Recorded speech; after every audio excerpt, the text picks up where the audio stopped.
Est-ce que vous imaginez comment elle serait la vie si on prenait pas le non comme un rejet?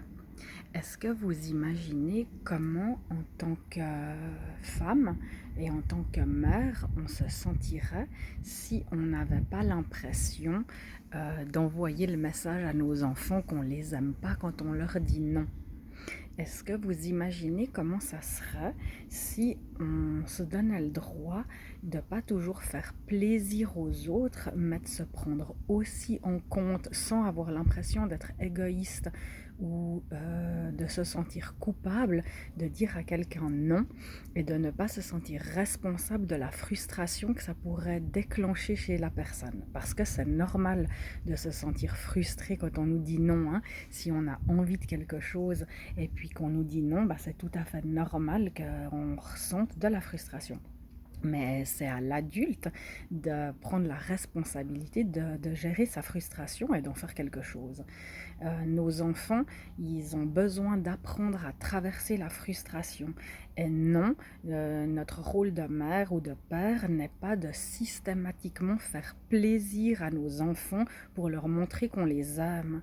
C'est vraiment important de savoir mettre des limites parce que souvent, pour faire plaisir, pour ne pas réveiller la frustration qu'un non déclenche, alors on fait plaisir. Mais du coup, à force de faire plaisir, eh bien, il y a des choses qui sont pas OK, ni pour eux, ni pour nous, et on finit par nous être frustrés et ne plus avoir de plaisir à être en la compagnie, soit de nos enfants, soit de nos amis, soit de nos parents, soit de nos conjoints, tout simplement parce qu'on croit qu'on doit faire plaisir aux autres.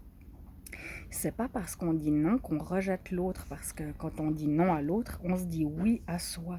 Et c'est pas notre faute si l'autre a aussi cette croyance que si on me dit non, c'est qu'on m'aime pas. Si on me dit non, c'est que je dérange. Il y a tellement de confusion avec ce non. On se prive de tellement d'expériences parce qu'on a peur qu'on nous dise non. Mais c'est pas la fin du monde. L'autre, s'il nous dit non, c'est juste qu'il est en train de vouloir autre chose. Souvent, les enfants ont aussi cette confusion, hein. Si on me dit non, c'est qu'on m'aime pas, mais on peut juste leur expliquer, tu sais, c'est pas parce que je te dis non que je ne t'aime pas. Il y a des fois, je peux te faire plaisir et c'est ok, puis il y a des fois, j'ai pas envie de te faire plaisir, c'est moi que je veux choisir avant toi. Ça veut pas dire que t'es pas important ou que je t'aime moins. Et quand l'enfant comprend ça, hein, que quand sa maman ou son papa lui dit non, ou son copain lui dit non, ou sa copine lui dit non, c'est pas qu'elle a pas de valeur ou qu'elle n'est pas importante, alors elle peut grandir en comprenant que c'est ok de dire non et que du coup elle a aussi le droit de dire non, même si l'autre il comprend pas forcément. Et je vais revenir souvent avec ce non parce que souvent on se l'autorise pas et du coup on croit que par exemple si on s'engage dans quelque chose on peut plus dire non, mais pas du tout. On peut apprendre à se désengager, on peut tester une activité, on peut tester c'est bizarre de dire ça comme ça, mais on peut tester un lien d'amitié et si ce lien ne nous convient pas, alors on peut dire non si c'est pas ok. Mais souvent, on a l'impression que c'est être méchant de dire non. Et souvent, ça vient de nos éducations qui, quand on disait non, bah, ça pouvait faire de la peine à maman, de la peine à grand-maman, de la peine à papa.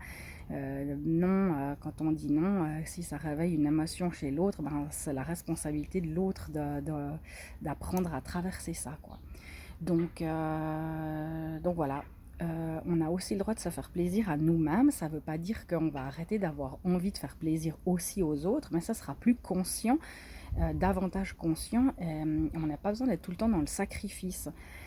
Et oui, les gens n'aiment pas tellement quand on leur dit non, mais c'est pas grave non plus. Oui, ça peut réveiller nos angoisses d'abandon, notre impression d'avoir fait quelque chose de faux ou de mal, mais c'est faux.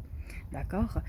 Et c'est vraiment important d'apprendre à dire non quand c'est pas ok pour nous, donc de se poser la question, là j'ai envie vraiment ou j'ai pas envie.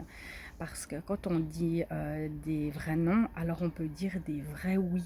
Et c'est cool, ça fait du bien.